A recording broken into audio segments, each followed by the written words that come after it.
तो दोस्तों हम सभी जानते हैं कि भारत के लिए ईरान इस समय कितना ज्यादा महत्वपूर्ण देश है। वो न केवल भारत का पुराना सहयोगी है बल्कि वहाँ पर कई सारी परियोजनाएं भारत द्वारा शुरू की गई थी जो कि पूरी हो चुकी है, ऑपरेशनलाइज हो चुकी है और इसका इस्तेमाल भारत को इन फ्यूचर काफी लंबे समय तक करना है। खासकर अगर बात की जाए चाबार पोर्ट की, क्योंकि चाबार पोर्ट वो पोर्ट है जो कि भारत को सीधे कनेक्टिविटी प्रोवाइड करवाता है यूरोप की, और यूरोप तक भारत का बिजनेस फैलाना इस समय हमारे लिए सबसे बड़ी प्राथमिकता रखता है। और ये हमारे लिए इम्पोर्टेंट तब और ज्यादा हो जाता है जब IMEC कॉरिडोर शुरू तो किया गया था लेकिन वो पूरा नहीं हो पाया, क्योंकि वो पूरा होता है इससे ठीक पहले इजराइल हमास के बीच में कॉन्फ्लिक्ट शुरू हो जाता है, भयंकर युद्ध में बदल जाता है और अभी तक उसको लेकर कोई भी नतीजे नहीं निकले हैं। तो ऐसी परिस्थिति में एकमात्र चाबार पोर्ट ही हमारे पास बचता है जो कि हमारा मार्ग यूरोप तक प्रशस्त करता है। लेकिन दोस्तों पिछले कुछ समय में देखा गया है कि लगातार ईरान के ऊपर चाइना का इन्फ्लुएंस बहुत ज्यादा तेजी से बढ़ा है, क्योंकि चाइना ईरान की लगभग सभी बातों में हाँ मिलाते रहता है।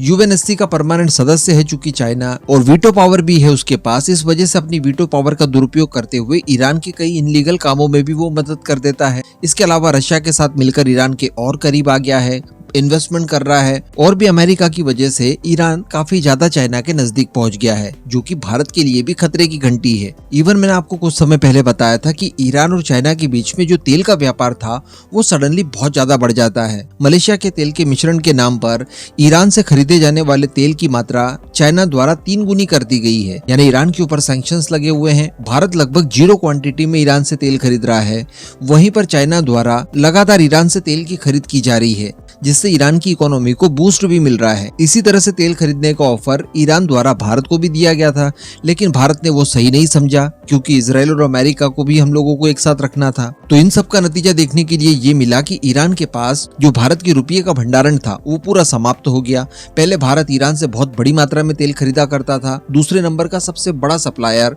क्रूड ऑयल के क्षेत्र में ईरान ही हमारा हुआ करता था, और हम लोग उसे भारी मात्रा में भारतीय रुपया देते थे। उसी रुपये का इस्तेमाल वो खाने पीने की चीजें और बाकी सारी चीजों को इंपोर्ट करने में खर्च करता था। इस वजह से दोनों देशों के बीच का बायलैटरल ट्रेड काफी मजबूत हुआ करता था, और ये हमारी पकड़ को ईरान के ऊपर मजबूत बनाए रखता था। लेकिन फिलहाल की अगर बात की जाए तो तेल खरीद चूंकि बंद हो चुकी है, तो ईरान के पास धीरे धीरे रुपयों का जो भंडारण था वो भी कम हो गया, और आज परिस्थितियां ऐसी आ गई है कि भारत और ईरान के बीच में ट्रेड बिल्कुल खत्म होने की कगार पर आ चुका है। ईरान जो भारत से इंपोर्ट किया करता था उसमें 44% की गिरावट देखी गई है, क्योंकि उसके पास खरीदने के पैसे ही नहीं है, डॉलर वगैरह वो दे नहीं सकता। तो ऐसी परिस्थिति में ईरान और भारत के बीच में कोई फ्रिक्शन जनरेट ना हो जाए, क्योंकि चाइना पूरी कोशिश करेगा। और जिस तरह से हम लोगों ने पास्ट में देखा कि ईरान के अंदर जो फरजात गैस परियोजना थी जिसमें भारत पार्टिसिपेट कर रहा था, वो चाइना के बहकावे में आकर ही ईरान द्वारा भारत को बाहर करवा दिया गया, जबकि सारी डिस्कवरी वगैरह और गैस की खोज वगैरह भारतीय कंपनियों ने की।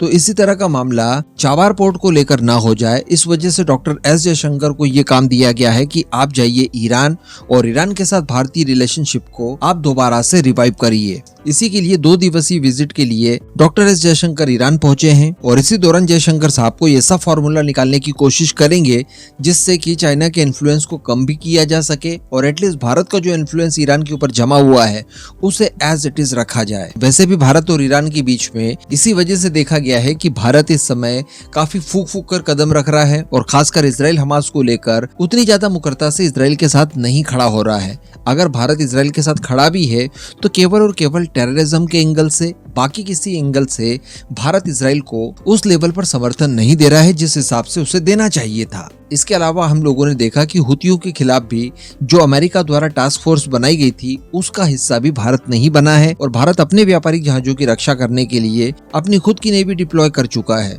तो अल्टीमेटली डॉक्टर एस जयशंकर की ये विजिट काफी ज्यादा इंपॉर्टेंट होने वाली है। देखने वाली बात रहेगी कि यहाँ से किस तरह के निष्कर्ष निकलते हैं।